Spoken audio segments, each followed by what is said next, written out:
पारस भगवान का शुक्रिया अदा कर ही रहा था कि तभी भीड़ में से किसी ने कहा, क्या आप तब तक उस घर में घूमते रहे जब तक आप बेहोश नहीं हो गए?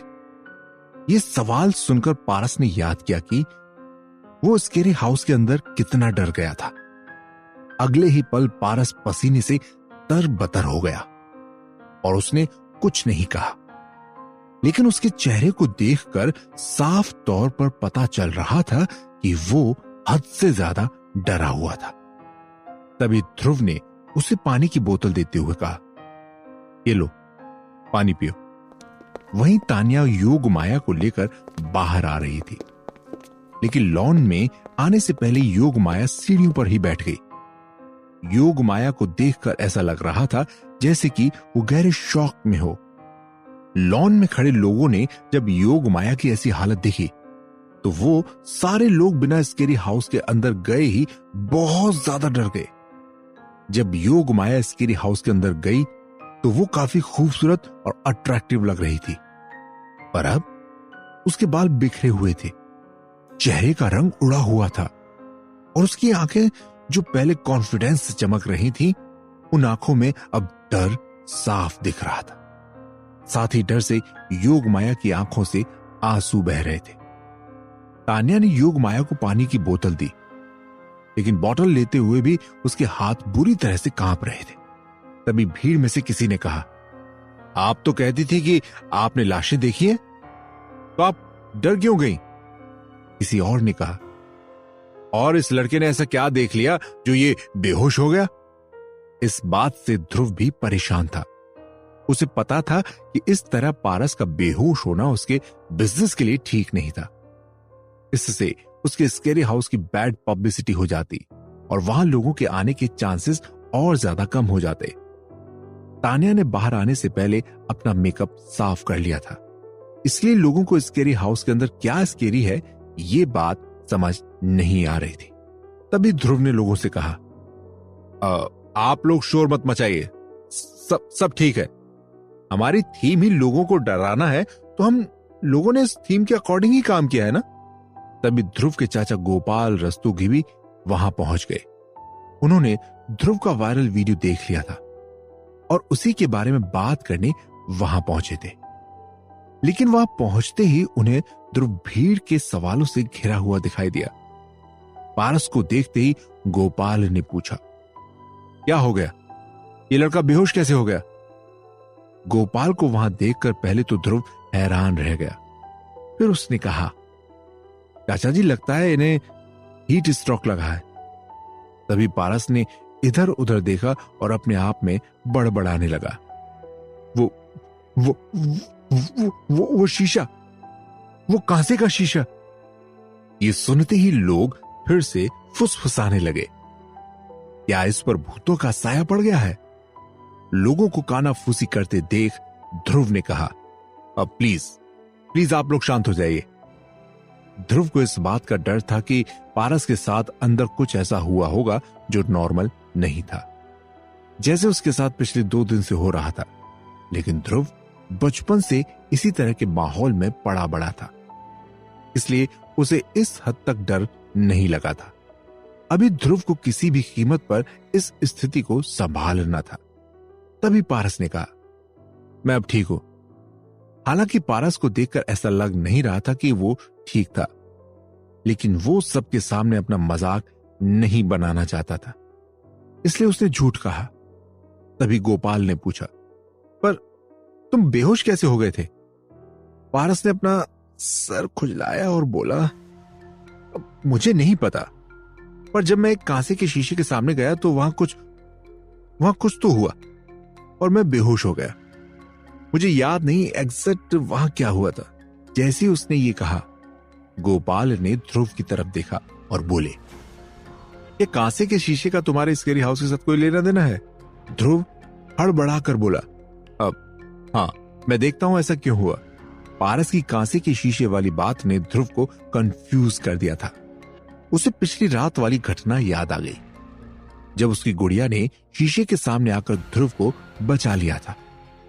ध्रुव को इस बात का डर था कि शायद दूसरी दुनिया से कोई इस दुनिया में आ चुका था, लेकिन वो ये नहीं समझ पा रहा था कि उसे वापस कैसे भेजा जाए।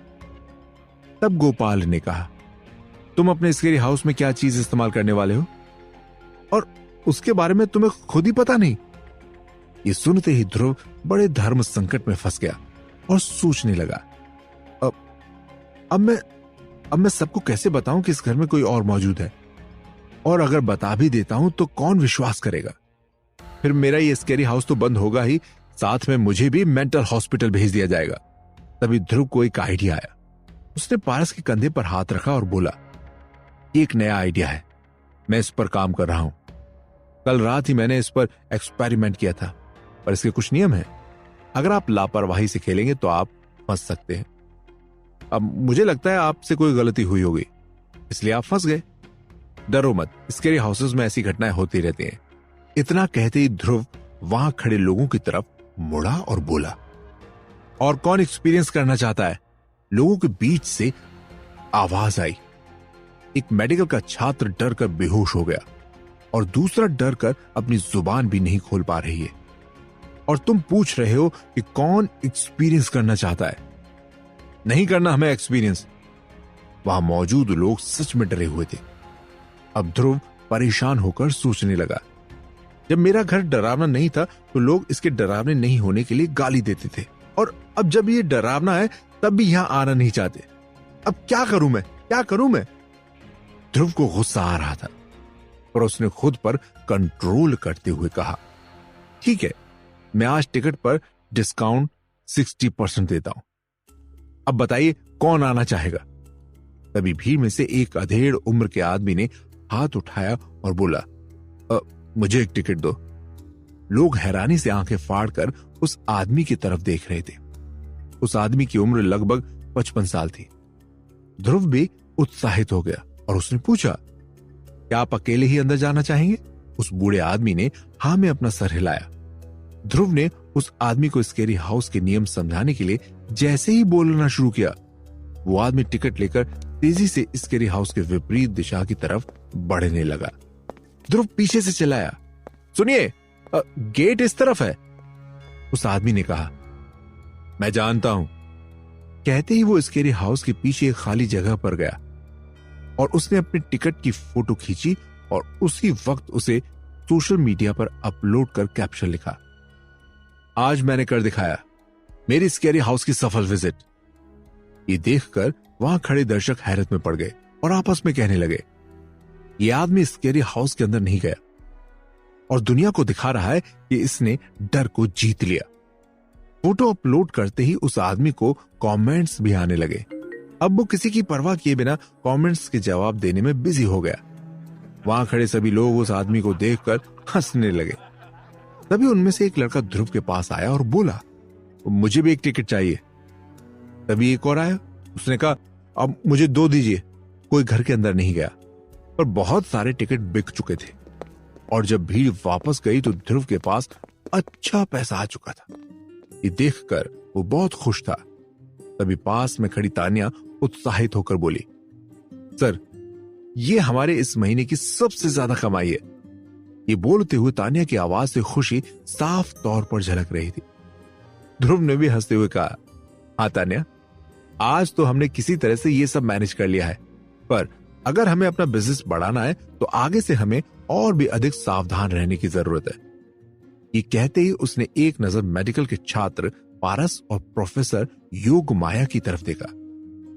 योग माया अभी भी सीढ़ियों पर ही बैठी थी। उसकी आंखों में अभी भी घबराहट थी। वहीं पारस उसके पास ही रेलिंग के सहारे खड़ा था।